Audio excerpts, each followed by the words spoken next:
Madam एक काम करा मला ते ज्यांचं ठेकेदार आहे हो तुम्ही जाओ एक मिनिट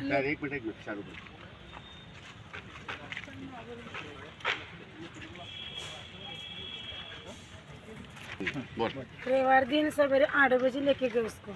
किसको? हमारे मर्द को। रतन बाबा वाले, अक्षय बाबा वाले। कौन है अक्षय बाबा वाले? बेटा उनका। किसका? वो ले जाने वाले रतन का। हाँ तुम्हारे घर वाले का? हाँ घर का वीर सिंह राम सिंह बड़ी वाले लेके गए। फिर मैं 5 दिन तक बैठी घर पे। कहाँ रहते तुम्हें? मैं मारा पता झोपड़पट्टी। ऐसा बोला ना। फिर मैं 5 दिन तक बैठी। फिर उनकी घर वाली औरत आई, फिर बोलती कि तुम्हारा आधार कॉपी तो तुम्हारे मर्द की लेसन कार्ड दो। तो मैं बोली मैं लेसन कार्ड और आधार कॉपी क्यों दूँ? तो बोली नहीं तेरे आदमी को दवा गोली को लेकर आए सिविल पे। तो मैं जाती लेसन कार्ड आधार कॉपी लेके। हमारा आदमी रखे हमको बोले नहीं, मैं जाती घर वहाँ। तो नहीं हम लाते दवा गोली तो दे। मैं जाती बोली मैं। फिर मैं इधर आई तो दवाखाने में सिविल पे आई तो पिटी में उनका ऐसा पड़ा सिरे। कब आया तुम सिविल को? 2:30 बजे आई मैं। कल? मेरे को हाँ 2:30 बजे मैं पड़ा मेरे को। तो मैं उनको पूछी डांट कर लोग को उनको कौन लेकर आए, किन्ने लेकर आए, किन्ने एडमिट करे, हम घर वाले नहीं है। तो कैसा नहीं बोले उन मैं कभी भी नहीं बता रही हूँ, डॉक्टर वाले नहीं बता रहे हैं। फिर इधर से लेकर इधर तक लेके फिर रहे। तो मैं बोली मेरे को न्याय दो, मेरे बच्चे छोटे छोटे दो, कमाने वाला वो चेंगा मेरा, वो कमाएंगा तो मेरे घर। तो मैं बोली उनको मेरा केस लो। कौन से पुलिस स्टेशन का? सदर बाजार पहुंच गई मैं उधर भी। फिर यहाँ पुलिस को डांट कर लोग को बोली मैं मेरा केस लो, मेरे को न्याय दो। तो इंक्वायरी कर रही थी हमारी, अभी भी कौन लाए कौन नहीं मेरे को बता रही नहीं। इंसान का नाम सिविल में कौन एडमिट करे कल 2:30 बजे से फिर रही मैं, तो मेरे को न्याय नहीं दे रही उनको भी। मेरे को न्याय होना, मेरे को इंसाफ होना, मेरे को न्याय होना। रतन बाबा वाले, अक्षय बाबा वाले दोनों बाप बेटे लेके गए। उसकी जोरू का नाम सुनीता बाबा वाले आए थे मेरे घर को आधार कॉपी दो बोल के। उनको करने नहीं तो हम जब तक मैं लेके जाने वाली नहीं इधर से। कितने दिन रहने कब तक रहेंगे, जब तक रहेंगे इधर। चौकी में अर्ज करो नहीं तो किधर तो हमको लेके आओ उधर लेके जाते। जब तक नहीं लेके तो उनको तो 1000 अच्छे करो, इंसान को लेके तो दो के डाले। हमारी जान अच्छी थी, मेरा आदमी इनकी अट्टा कट्टा। वीर सिंह बाड़ी वाले हमारे काका का बच्चा है। रतन बाबा वाले और अक्षय बाबा वाले दोनों काम कर लेकर गए 4-5 दिन वहाँ, और इधर उसको लाकर 12 के 1 के दरम्यान में डाले। घर वाली को 2-2:30 बजे के बाद में मालूम करे उनकी घर वाली रतन बाबा वाली की औरत। और फक्त दवा गोली लाने के लिए आधार कॉपी मांग रहे थे और रेशन कार्ड मांग रहे थे, नहीं दिए घर वाली इनकी। उन खुद आए इधर। उन आने के बाद इधर देखिए कि इधर लाकर उसको फेंक कर गए थे। फिर आने के बाद में इनके घर वाले लेकर वहाँ पर लेकर गए पीटी को। फिर अभी कुछ भी नहीं है गर्ल से बोल रहे डॉक्टरों को कौन ला के एडमिट करा, कोई बता रहा नहीं। और अभी भी जाकर वहाँ की पुलिस लोग को पूछे तो नहीं बता रहे हमको मालूम नहीं, डॉक्टर को पूछो बोलते किसको पूछने का किसको। और उनको 24 घंटे के अंदर इनके ऊपर कार्रवाई करे, इनको अटक करे तो ठीक है, नहीं तो हम डेड बॉडी को हाथ नहीं लगाने वाले। हमको न्याय मांगता। वीर सिंह राम सिंह बाड़ी वाले कौन से गाँव को? मेरे को लेकर गया था, रात की फोन लगा रही है उसको। मैं आता इतना ही बोला वो क्या इधर आ रहा है, नहीं जा रहा नहीं क्या नहीं।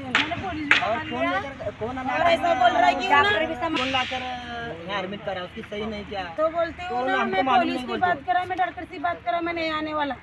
और उन्होंने ऐसा ले जाने वाला बाबा रतन बाबा वाले। मैं पुलिस को भी बोल बात करे ला, डॉक्टर को भी बात करे ला। नंबर है सब है हमारे पास। रतन बाबा वाले, अक्षय बाबा वाले, तुम्हारे घर वाले वीर सिंह बावडे वाले? माहितीनुसार इथं सोलापूर सिव्हिल हॉस्पिटलमध्ये असं त्यांनी बेवारस मयत म्हणून टाकलेलं आहे वीर सिंग बावडेवाले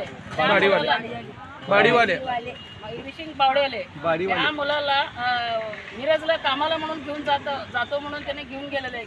रविवारी घेऊन गेले असताना त्यांनी आजपर्यंत काल दुपारी काल दुपारी सिव्हिल हॉस्पिटलमध्ये आणून ॲडमिट केलेले. तो डॉक्टर तपास करण्याच्या अगोदर जरी तपास केला तर मयत घोषित केले. आता सध्या सदर बाजार पोलीस स्टेशनचे लोक कारवाई करायला आणि त्याला दखल घ्यायला तयार नाही.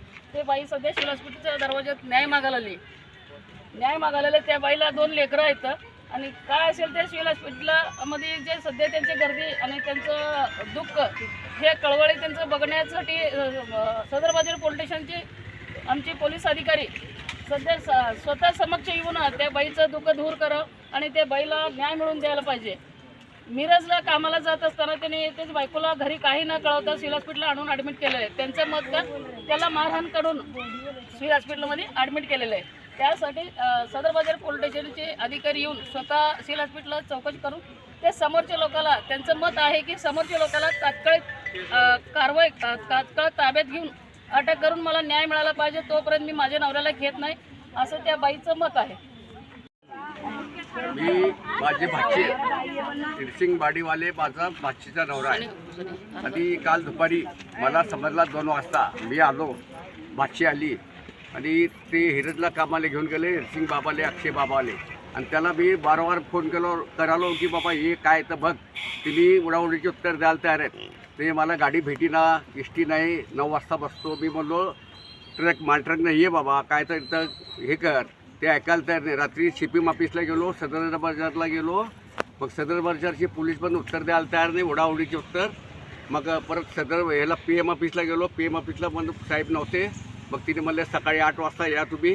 काय आता ते आता काल बोलले पोलीस. आणि आता काय नाटक त्याच्या. आणि ते पोरगा काय म्हणतंय अक्षय बाबाले मी डॉक्टरांनी पोलीसला मॅनेज केलो आणि मला काही याची गरज नाही. मी त्याला कालपासून त्याला सांगालो कमीत कमी 10 फोन त्याला केलो. म्हणजे माणूस आहे का जानवर आहे का गाढवा आहे हेच मला केलं फोन तुम्ही कोणाला केलं? अक्षय बाबाले ज्यांनी कामाला घेऊन गेले त्या ठेकेदाराला असं बोल. मग तिने ठेकेदारला मग तिने याला उडवून मला गाडीच भेटीना, मला हेच भेटीना. मी बोललो मालट्रक धरून येऊ शकते ना तू. मग इथं सिव्हिल हॉस्पिटलला आणलंय कोण त्याला? आणलंय कोण हेच त्याला. आता ते डॉक्टर लोक बोलाल तर आम्हाला माहित नाही ना. आता कसं आहे हे वाद चालू आहे. आणि ते काय तिने काय म्हणतंय मी पोलीस आणि डॉक्टरला मॅनेज केलो, मला काहीच होत नाही. मेरा संबंध नहीं है बीच में. आता असं झाला की सदर बाजारमध्ये आपण गेले की पोलीस दाद घेत नाही. म्हणजे कुठली पोलीस हो, कुठली शासन. हा. आणि काल तर म्हणला तिने एक पोलीस मला म्हणला की सदर बाजार हद्दीत येत नाही. मी मला का सदर बाजार मग का पाकिस्तानच्या बाहेर आहे का म्हणलं ते. तिने म्हणलं नाही मला आम्हाला आले तर आम्ही येऊ. म्हणजे असं कसं तुम्ही एखादी अज्ञा व्हायला तर तुम्ही ते त्याला हेच करणार नाही का? हा. हे कुठली पद्धत कुठले कायद्यात ते. आता सध्या तुमचं मत काय? मी आता डेड बॉडी घेऊन जाणार नाही तोपर्यंत त्या लोकांना अटक केलं नाही तोपर्यंत आम्ही डेड बॉडी घेऊन जाणार नाही. शिवाय डायरेक्ट मी आता इथंच बसतो आणि शिपिंग ऑफिसला डेड बॉडी घेऊन जातो साहेबासमोर. इथंच डेड बॉडी टाकतो, इथंच बसतो. आता काल मी जाऊन पण आलो, शिपिंग साहेब भेटले नाही मला आणि सदर बाजारचे पे पण भेटले नाही मला. काल एवढा आम्ही हैराण झाला, पश्चाताप झाला. ते जानवर का गाडो आहे मला हे समजेना. म्हणजे एवढा तुम्हाला हे नाही की बा एखादीचा आई नाही, त्याला बाप नाही, आई नाही, बाप नाही. ह्यावर अन्याय होते तुम्ही एवढा बघू शकत नाही. म्हणजे तुम्हाला एवढं लाच हे काय नाही. म्हणजे फक्त ते शासनाने तुमचं दखल घेईना शेत खायच्या सोय पडली. आता ते साहेबाला विचारलं गेलं, साहेब काय म्हणते आम्हाला काय माहित नाही कोण ॲडमिट. मी मला कोण ॲडमिट केले बघा. काल रात्रीचा पोपटांनी बोलला की मी बघतो सकाळी बघून सांगतो. ते हवालदार आता म्हणते मला काय माहित. ते डॉक्टर जीव वाचण्यासाठी त्याला केला असेल, उपचार केला असेल, कोण टाकले काय केला हे कुठली पद्धत. आता चला इथं जाऊ आपण इथं शिवल चौकीला बसलेलं. नमस्कार, मी वीरभद्र महिला मंडळ अध्यक्ष आहे, संगीता बिराजदार. सदर बाजार पोलीस स्टेशनची लोक जर दखल नाही घेतलं तर साहेब हे महिलांचे दुःख आहे. तुम्ही जर दुःख त्यांच्या सामील नाही झालं, त्यांचे दुःख दूर नाही केलं, त्यांची कारवाई जर नाही केलं तर तुम्हाला 100% सांगतो ह्या महिलाला मी एक महिला म्हणून ह्या लोकांना मी पाठिंबा देणार आहे आणि ह्या महिलांचे दुःख दूर करणार आहे. जोपर्यंत ह्यांचा न्याय मिळत नाही तोपर्यंत ह्यांच्या पाठीशी मी राहणार आहे. चालू लाईव्हमध्ये बोलायला नसेल सदर बाजार पोलीस स्टेशनचे अधिकारी येऊन लवकर तात्काळ समोरच्या लोकांवर कारवाई करा, ह्यांच्या माहीत ह्यांच्या ताब्यात द्यावं.